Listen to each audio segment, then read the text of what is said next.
In this short scene, we will review 3 common mistakes made by a man who is late for prayer and tries to catch up with the first rak'ah.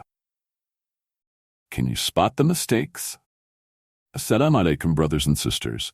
In this video, we will discuss 12 common mistakes in prayer. Prayer is the pillar of religion and the foundation of worship in Islam, and we must perform it correctly by avoiding mistakes that may affect its validity and acceptance. We will review common mistakes that many people make during prayer and learn how to avoid them to achieve humility and discipline in our worship. Let's start with the first mistake. Uttered verbal intention for prayer. An-niyyah, or reposes in the heart. A Muslim should not pronounce his intention when starting the prayer. This practice was neither performed by the Messenger of Allah, peace be upon him, the best worshipper, nor did he command any of his companions to do so. On the other hand, pronouncing one's intention when starting an act of worship sounds as unreasonable as pronouncing one's intention when starting to eat or drink. Once you know of yourself that you are about to do something, your intention follows. So the place of intention is the heart.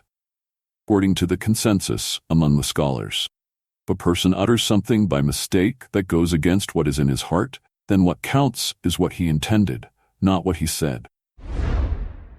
Another common mistake is closing the eyes during prayer. Some people close their eyes because it might help in being humble during the prayer. The scholars agreed that it is disliked to close the eyes in prayer and say that it might cause one to fall asleep. Imam Ahmad and others disliked it, explaining that it is the practice of the Jews during their prayers, and it was not among the manners of the Prophet, peace be upon him, nor from any of his companions.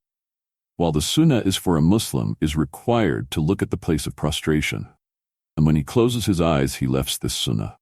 You have to know that every limb has a share of this worship, and the eye has a share of sight. So it is better for you not to close your eyes at all and to strive to be humble without closing your eyes. However, if opening one's eyes prevents a person from being humble in the prayer because of the decoration and ornamentation, then closing one's eyes is not disliked, but it is desirable to close his eyes. In this short scene, we will review 3 common mistakes made by a man who is late for prayer and tries to catch up with the first rak'ah. Can you spot the mistakes? First, hastening while going to the mosque or walking very quickly so as not to miss the prayers at the mosque or miss a ruku or bowing. This makes the person lose any respect for the prayers as well as disturbing those who are praying. The Prophet, peace be upon him, said, "If the prayer is established, do not go to it while running, rather go to it while walking with tranquility." Second, not performing Takbirat Al-Ihram, followed by the transitional takbir.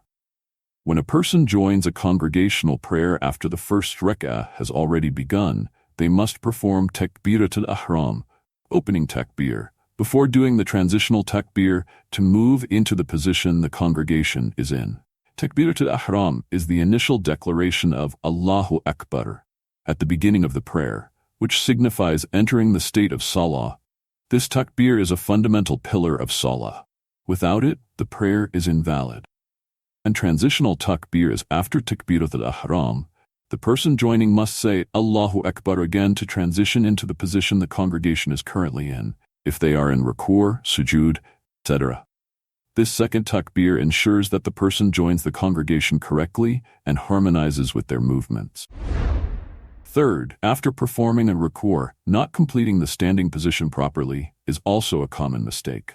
A worshipper should rise to a standing position fully, ensuring the back is straight, and pause momentarily before moving into sujood. This position is known as i'tidal or Qiyam, and it is essential for the validity of the prayer. This is because it is considered a pillar of the prayer, which must be performed correctly.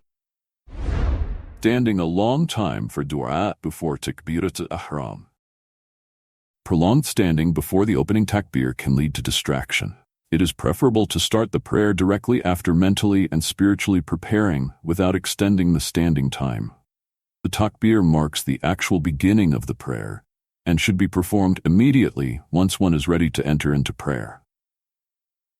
Making dua or supplication before the opening takbir is not part of the sunnah. The sunnah is to start the prayer with the opening takbir immediately after standing properly. A Muslim can make dua at any other time, but the opening takbir is the official start of the prayer and should be respected as such. The next common mistake is dangling hands. Dangling hands means letting them hang down during the standing position in prayer is not part of the prophetic sunnah. The sunnah is to place the right hand over the left hand on the chest or below the chest and above the navel. Nothing to the contrary has been narrated from the Prophet, peace and blessings of Allah be upon him. And this is the view of the majority of Sahaba and Tabi'een. Another common mistake is praying with rolled up sleeves. Adjusting the garment or pulling up or holding the garment during prayer is not part of the sunnah. Rolling or tucking up a garment, whether it means rolling up the sleeves to bare the arms or rolling or tucking up the hem and baring the lower legs. The scholars unanimously agreed that it is not permissible to pray with one's sleeves or garment rolled up. It is makruh for a person praying with rolled up sleeves. He has done something wrong, but his prayer is valid. The garment should be kept in its natural position without pulling or adjusting it during prayer.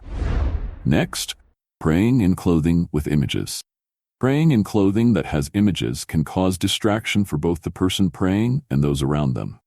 Focus on prayer is essential, and anything that catches the eye can reduce concentration and reverence. When we intend to pray, we need to be cognizant that we are presenting ourselves to our Lord. If you remember that one detail, ask yourself, would you dress in a shirt with the cartoon of SpongeBob, or would you dress in something much better? It is not permissible to wear clothes on which there are images of animals or people. Wearing clothes without images aligns with the etiquette of prayer and the guidance of Prophet Muhammad, peace be upon him. Islam encourages modest and simple clothing during prayer to enhance focus and devotion. Also, there is another mistake related to images. It is praying in a place with images or on a prayer mat with pictures and patterns. There is nothing wrong with making images of inanimate objects, such as trees, including pictures of Al-Kaaba and other sacred places, as long as they do not depict human beings. However, during prayer, a person should avoid having any images in front of them or on their prayer mat to prevent distraction. This is in accordance with the teachings of the Prophet Muhammad ﷺ. Said, the angels do not enter any house in which there is an image. From this hadith, the teaching of the Prophet is quite clear. Pictures are disliked, and having pictures in your home minimizes the blessings you could receive. And there is no doubt that praying on a mat that has pictures distracts the heart more than praying in a garment that has decorations, because the prayer mat is the place where the eyes are focused during the prayer. Letting the garment hang loose or sadil al-thawb. It was reported that the Messenger of Allah ﷺ, Prophet forbade letting one's clothes hang down during prayer. It was reported that al-sadl is completely forbidden because it has to do with showing off, and in prayer it is even worse. It was mentioned the Jews used to practice this, and al-sadl was also described as placing the garment over one's head or shoulders, and letting its edges come down in front and over one's upper arms, so that a person will be preoccupied with taking care of it. This reduces al-khushur, unlike garments that are properly tied or buttoned, which do not distract the worshipper. Excessive movement and fiddling during prayer. Some people move a lot while praying, such as interlocking their fingers, cleaning their nails, constantly moving their legs, adjusting their headbands, checking their watch, or buttoning them up. These actions can either nullify the prayer or at least reduce its reward. Prayer requires complete attention and humility, and any unnecessary movement can invalidate your prayer. Our Prophet Muhammad ﷺ performed prayers with full humility and focus, without any unnecessary movement or fiddling that could negatively impact the quality of the prayer.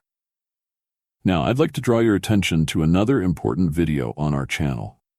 We have a video that serves as the first part of this series, discussing 10 other common mistakes in prayer. If you haven't seen it yet, I highly recommend checking it out for a more comprehensive understanding of common prayer mistakes and how to correct them. We ask Allah to make our prayers sincere for His noble face and to help us avoid mistakes and adhere to the Sunnah of the Prophet Muhammad. These were some common mistakes in prayer and how to avoid them. We hope this video has been beneficial and has contributed to improving your prayer practice. Don't forget to subscribe to the channel and activate the notification bell to receive all our updates. We also encourage you to share this video with your friends and family to spread the benefit. If you have any comments or questions, we welcome them in the comment section below. Thank you for watching, and may Allah accept our good deeds. Peace be upon you, and Allah's mercy and blessings. And Allah knows best.